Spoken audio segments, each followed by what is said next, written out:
To answer the question about whether we are truly independent and whether there is anything worth celebrating about Nigeria's independence, I think it's important that we begin by noting that colonialism wasn't a pleasant experience, like slavery and other systems of domination.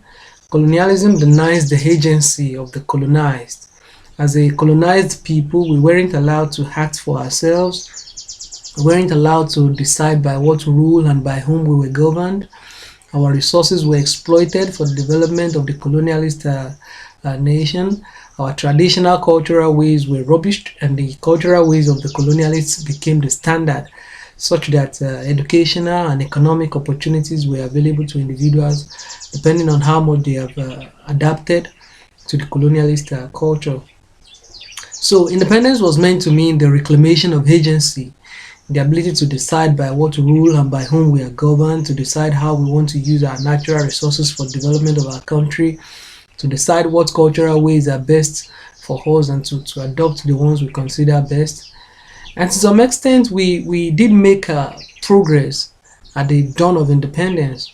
And I think that to not acknowledge these would amount to the denial of the struggle of those who fought for independence. It is common knowledge that the colonialists didn't just pack their bags and say, "Well, we have exploited you guys enough. We are leaving now." It took struggle to send them packing in Nigeria as in other colonized countries. But whatever progress that was made was also quickly eroded in the face of the coups and counter coups that brought in the military dictators and the pseudo democratic system that emerged afterwards, which I often call kakistocracy, which has led to the occupation of the seats of government by individuals who are not very knowledgeable about nation building and governance, uh, people who are easily told by those who still seek to dominate us, not as colonialists now, but as neo-colonialists. Such that today we are confronted with staggering evidence showing that we are not yet a free people. The mainstay of our economy, the crude oil, is still controlled mainly by foreigners. Those who rule us, especially at the topmost seats, still need to be anointed by some foreign agencies. And this was again revealed by the recent confession of Commodore Laomi.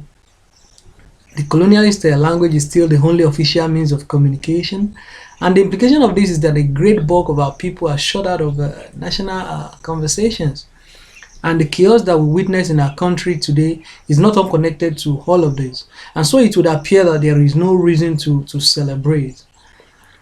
But I think that there is reason to be hopeful. The rising consciousness among young people, particularly, and the growing momentum of the resistance movement, the expression of which we saw in the EndSARS protest and the subsequent actions that have followed, gives me hope. And so I think that it is fitting that we take the moment to celebrate the gains of the independence struggle while we also use the opportunity to build momentum for the resistance movement and also reflect on the journey ahead.